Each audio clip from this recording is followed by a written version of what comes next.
Before we begin, I'd like to thank Shauna Gonzalez for sending me the book Tyburn, London's Fatal Tree by Alan Brooke and David Brandon. If you'd like to buy the MCP book, you can head to our Amazon wishlist at bit.ly/morbidwishlist. That's bit.ly/morbidwishlist. We'd be eternally grateful for your help. This episode contains discussions of capital punishment, brutal methods of execution, murder, and desecration of human corpses.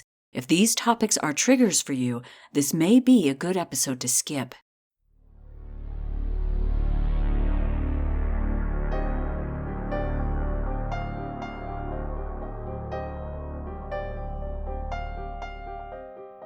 Humans are fascinated by gore and violence, but even more so the mysterious and unsolved. Interest in these disturbing and unpleasant subjects is called morbid curiosity, and it has gripped millions of people throughout the ages. I am one of those people. My name is Hallie, and this is the Morbid Curiosity Podcast.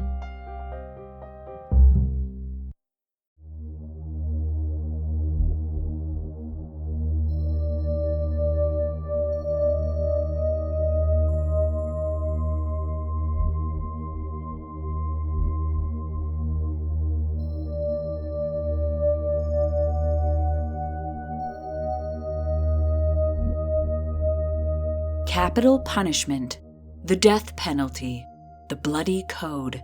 These are all official names for the practice of executing criminals, killing them as punishment for actions that were judged criminal by the authorities.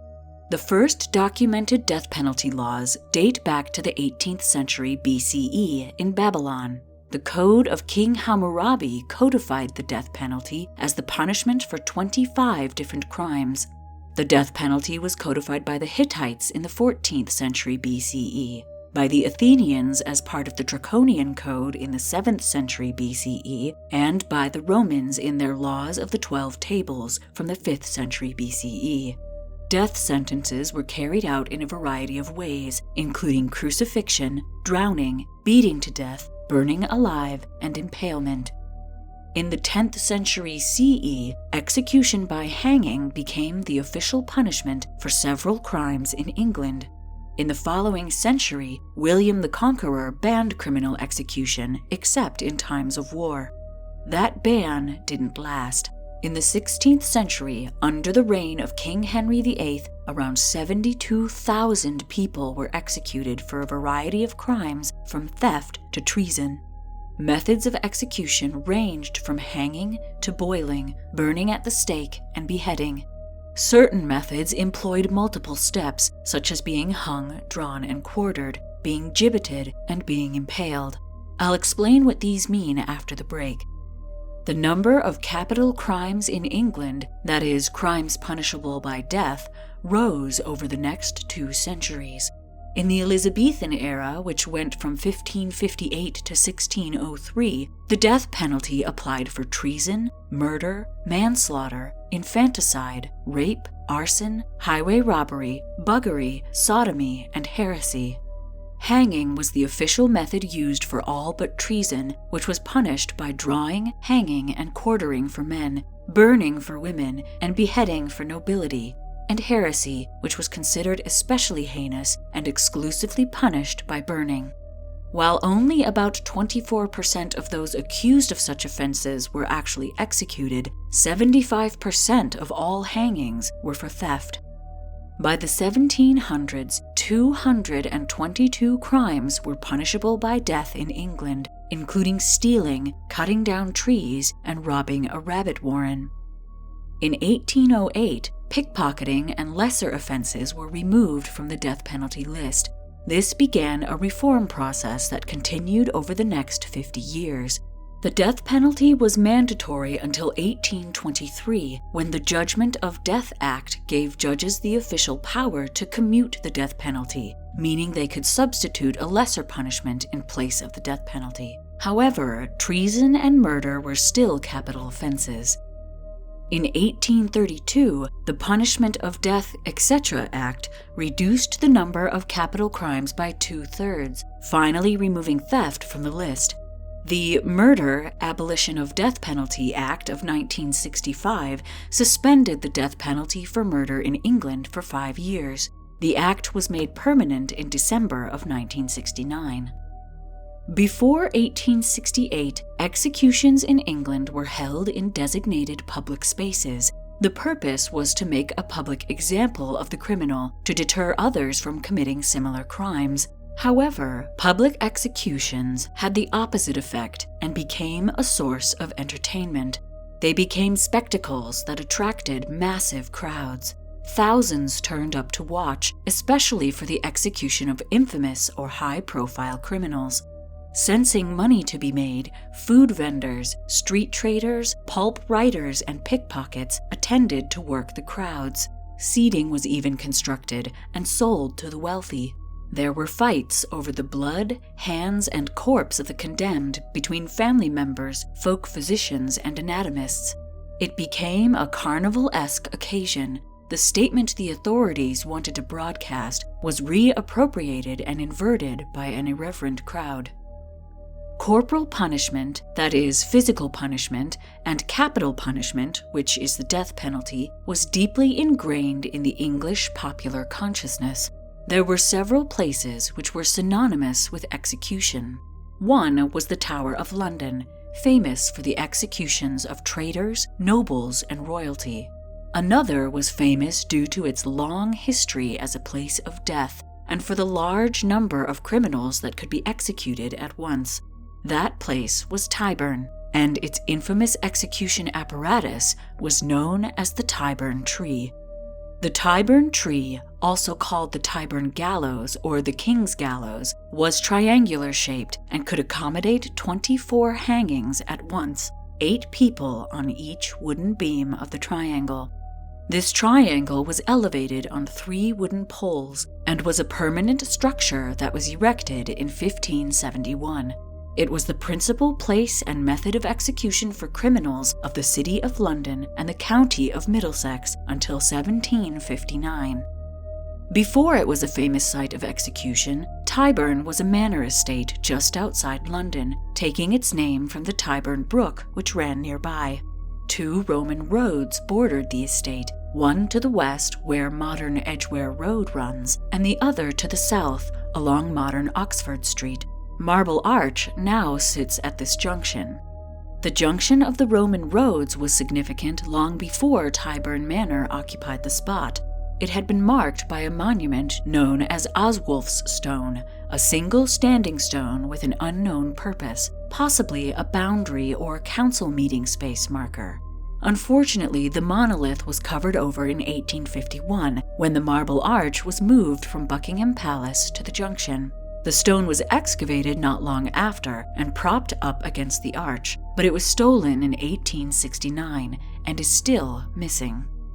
The first documented mention of Tyburn Manor comes from the Domesday Book, the first great survey of the land holdings of England, which was completed in 1086 at the behest of King William the Conqueror.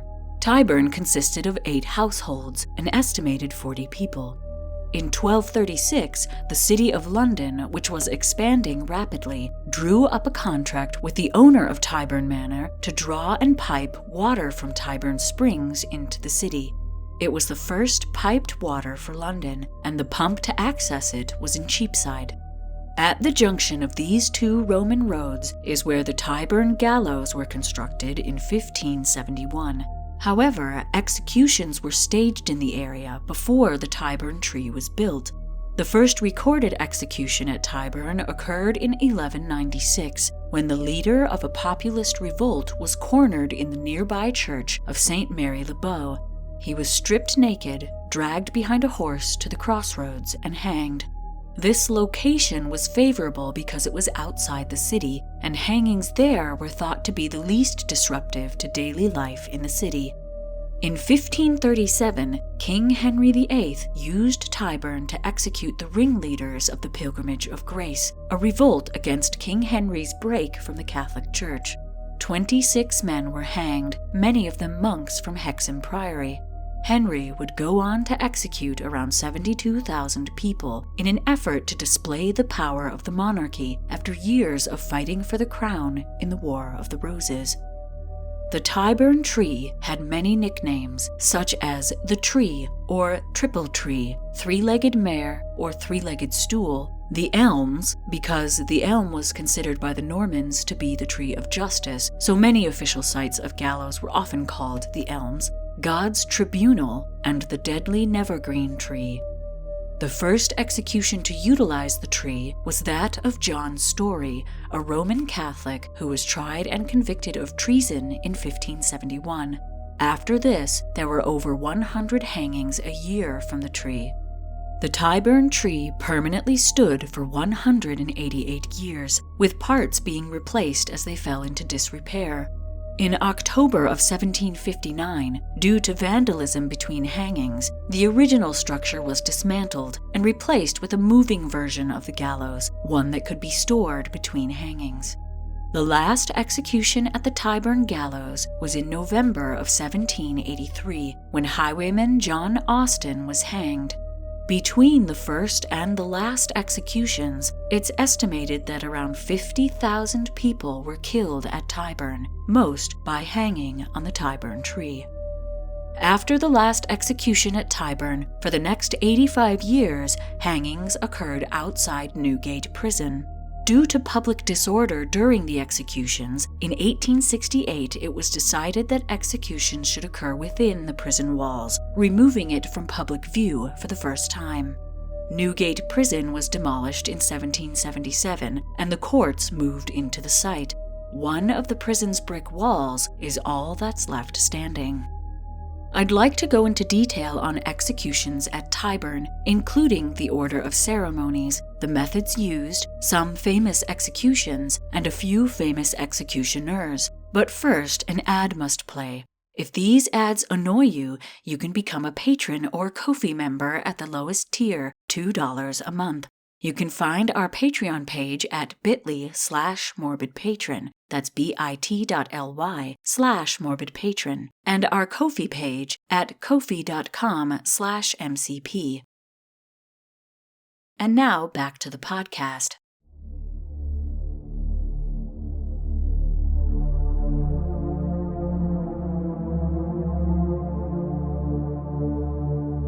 Because Newgate Prison, the main prison for London, was in the city, prisoners had to be transported 3 miles, or 5 kilometers, to Tyburn for their executions.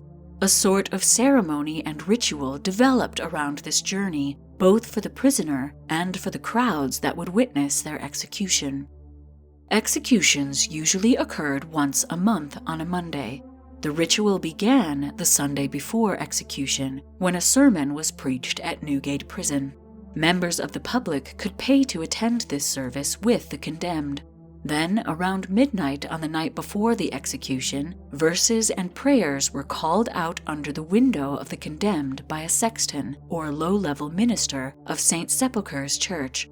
On the morning of the execution, the condemned heard prayers and was encouraged to confess their sins and receive the Holy Sacrament, also known as communion. The condemned was then transported from Newgate to Tyburn in an open horse-drawn cart, or sometimes dragged on a sledge behind a horse. Crowds gathered to witness the journey and sometimes followed behind to attend the execution. They jeered, threw food, blew kisses, and sometimes attempted rescues. These were usually thwarted by armed guards that escorted the cart. The streets were often so crowded with onlookers that it could take hours for the cart to reach Tyburn. In these cases, the condemned would likely have to go on foot, as the cart couldn't move for the crowds of people surrounding it. The cart usually stopped about halfway through the journey at the Church of St. Giles in the Field, or a local pub, where the condemned was allowed to drink a jug of ale or other strong alcohol. The pub was usually the Angel Inn, which was sometimes referred to as the Bowl, due to the ale being served in a broad wooden bowl. The pub was remodeled in 1893 and still stands today. Upon arrival at Tyburn, the condemned was greeted by an awaiting crowd filling the square around the Tyburn Tree. wealthy people paid to sit on stands called Mother Proctor's pews, which were close enough that they could hear the final speeches and last breaths of the condemned. Everyone else stood around the structure. The condemned was expected to say a few words before their death, either to admit guilt or beg forgiveness. A noose was then placed around their neck and the cart was pulled away. This method of hanging was not quick, and often the condemned would struggle, swing, and kick for up to 45 minutes before strangling to death. Many times, loved ones would rush forward to pull down on the legs of the condemned so they would die more quickly. When the body was still and the bowels had emptied, the condemned was considered dead. Then the fight for the body would ensue. Anatomists would try to claim it for dissections, as bodies for science were in short supply. Families would try to protect their loved one so they could be given a proper burial. Epileptics and people with other illnesses would rush in and try to touch the body, collect some blood, or cut off a hand for luck. Most of the time, the body was carted back to Newgate to be buried in the prison graveyard. Because of how out of hand the procession and hangings became at Tyburn, executions were moved to just outside Newgate Prison. Newgate Prison stood at the corner of Newgate Street and Old Bailey Street, just inside the City of London. The prison functioned from 1188 to 1904 and was attached to the Criminal Court of the Old Bailey. The modern Old Bailey, now called the Central Criminal Court, occupies the site. This execution procession wasn't unique to Tyburn and occurred in many other execution sites in England. The speeches given beforehand were expected at most executions, and the condemned was often coached by a member of the clergy on what to say. Before their deaths, they were pushed to repent and reconcile themselves to their fate. Many speeches contained phrases such as, "Even though I am the greatest of sinners, Christ's mercy is far above, his blood sufficient to wash away the blood from my own soul." They were coached to make sure their speeches reminded the spectators that death was the consequence of wrongdoing. But the crowd was more interested in the listing of wrongdoings, the life story of the condemned. The crowd wanted all the details from Sabbath breaking to whoring, robbery, and murder. A penitent end was also expected. Going to their deaths with acceptance, reconciled to their fate, was considered honorable. Hearing the condemned beseech the crowd not to do as they did didn't really influence the crowd, but the confession was expected and enjoyed. A last-minute reprieve was often very exciting for the crowd as well as the condemned. Clergy members were often aggressive in seeking confessions before the execution, refusing communion unless the condemned confessed and gave details of the crime. These details were often later published by the clergy member, either as a pamphlet or in the broadsheets. The clergy also tried hard to help the person find reconciliation in their fate. At the time, it was strongly believed that salvation was only granted through understanding of your crimes and repentance. Those who didn't repent were seen as despicable. Cases in which the condemned refused to confess on the gallows weren't as well reported. Neither were the cases where the condemned maintained their innocence. This aspect of the execution ritual is known as the theater of confession. They were dramatic performances carefully managed by the authorities to show people that crime did not pay. It was a reinforcement of the values of the ruling society, the legitimacy of the powers which condemned them to death. For both the lowly and the once rich and powerful, this procedure of confession and speech was the same. Because of the lack of order-keeping forces at the time, ideological control was the best way to keep civil order. The internalization of obedience, according to the Church, kept the people in fear of breaking the law. There wasn't much distinction between disobedience to the crown and to divine authority, between crime and sin, because the monarch was also the head of the Church. This is why the authorities were happy to allow huge crowds to witness executions, and happy to let descriptions of the final speeches to be spread further in print. But were the executions effective at preventing crime? Not so much. People knew the consequences and carried on anyway. There are several late 17th century pamphlets that found it disgraceful that despite seeing the deaths, people were just as likely to commit the same crimes. While hanging was the primary method of execution at Tyburn, many others were employed either in concert with hanging or instead of hanging. Those methods that were used together with hanging included gibbeting and drawing and quartering of the condemned. Gibbeting, also called hanging in chains, is when the corpse of the condemned was suspended in a cage as a warning to others. It was most often used for traitors, robbers, murderers, highwaymen, and pirates. Because it was intended to discourage others from committing similar offenses, gibbets were often placed along public highways, frequently at crossroads and waterways. Occasionally, it was also used as a method of public execution, with the condemned being left to die of exposure, thirst, and starvation. Gibbeting was abolished in 1832. The phrase hung, drawn, and quartered still has an air of brutality around it, despite many of us not knowing what it means. Commoners found guilty of treason were hanged until they were half dead, then cut down whilst still alive. They were then disemboweled, their internal organs pulled out. They would likely die quickly after this due to blood loss and shock. They were then beheaded, and their body would be chopped into 4 parts, hence the term quartered. The parts were either burned or displayed in a prominent position to warn others against treason. Other methods of execution included burning at the stake, which was the punishment for heresy and witchcraft. Offenders would be tied to a stake and a fire would be set around them. Often, gunpowder would be put between the condemned person's legs to speed up the death. Catherine Murphy, a counterfeiter, was the last woman in England to be officially burned at the stake on the 18th of March, 1789. She was actually strangled first, as death by burning had become distasteful. This form of execution was banned later that year. Another method was beheading. This method of execution was reserved for treasonous royals and nobles. Royalty were usually beheaded at the Tower of London, not at Tyburn. Mary Queen of Scots, also known as Bloody Mary, was executed in this way in 1587.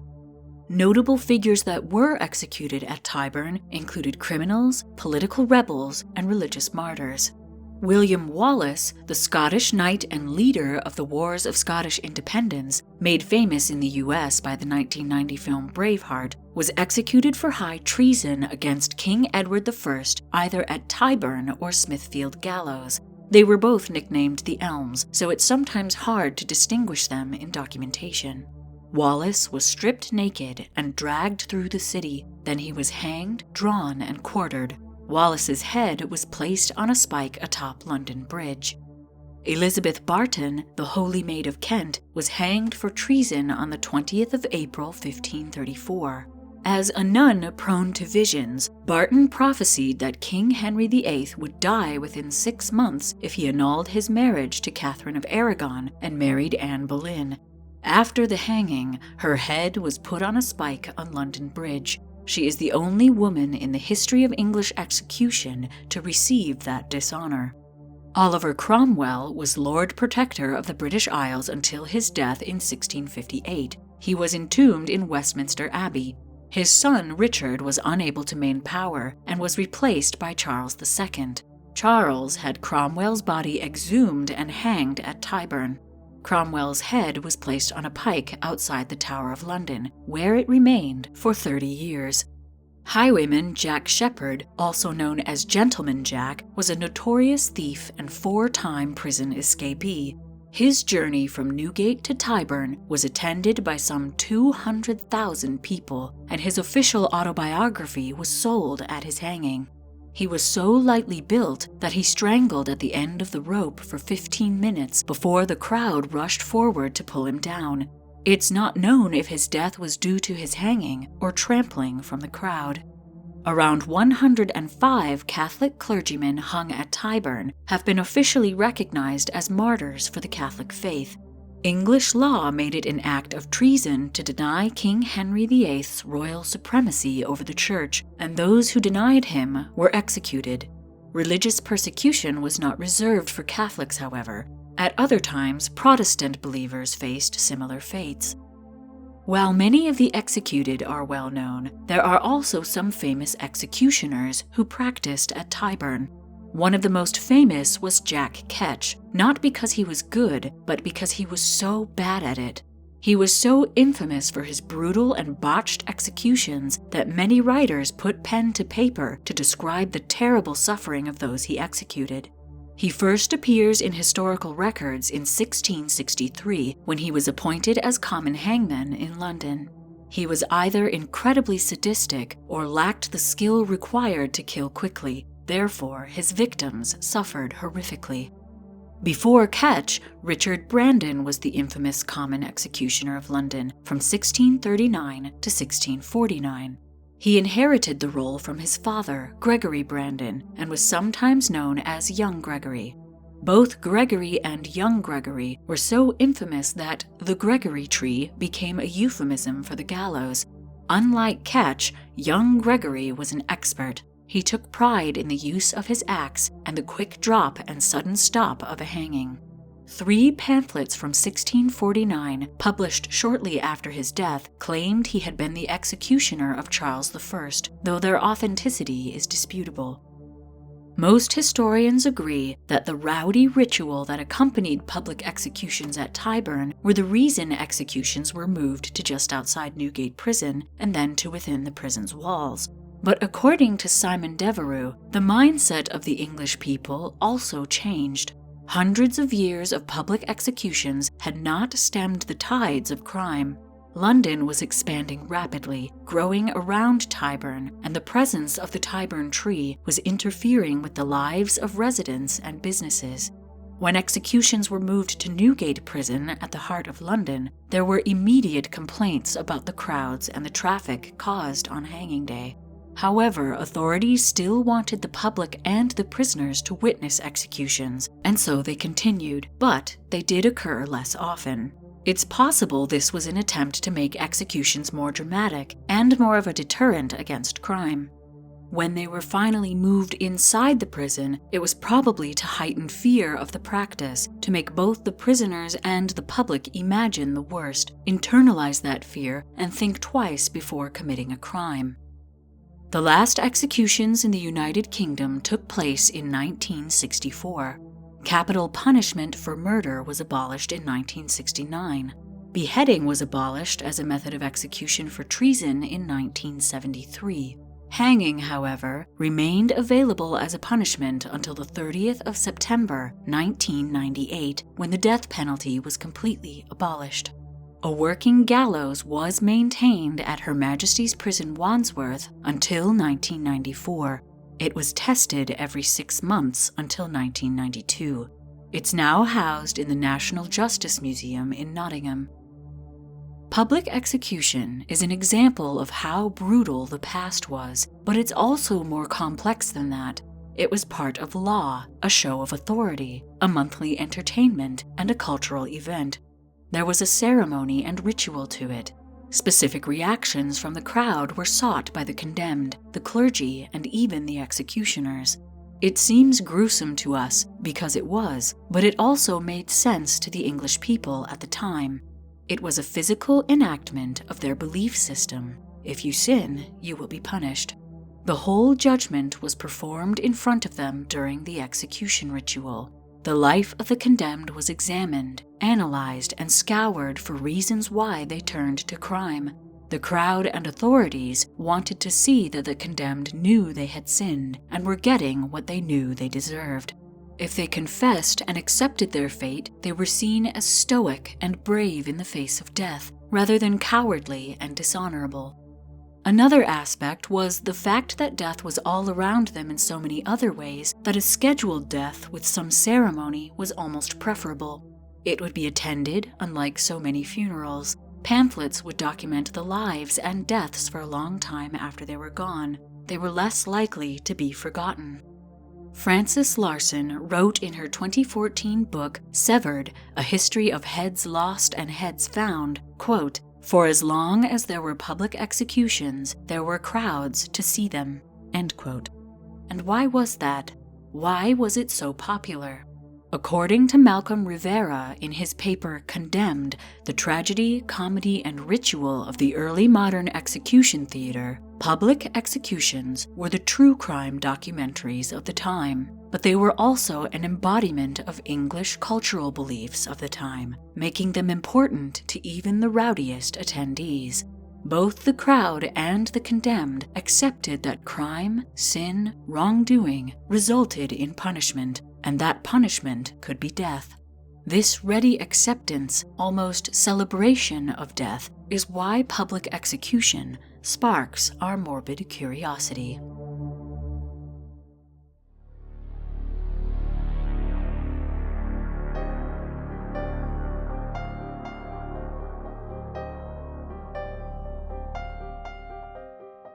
The Morbid Curiosity podcast is produced by H. Lloyd. If you'd like to get in touch or suggest a morbid topic, you can do so on Facebook and Instagram at Morbid Curiosity Podcast or on our website, www.morbidcuriositypodcast.com.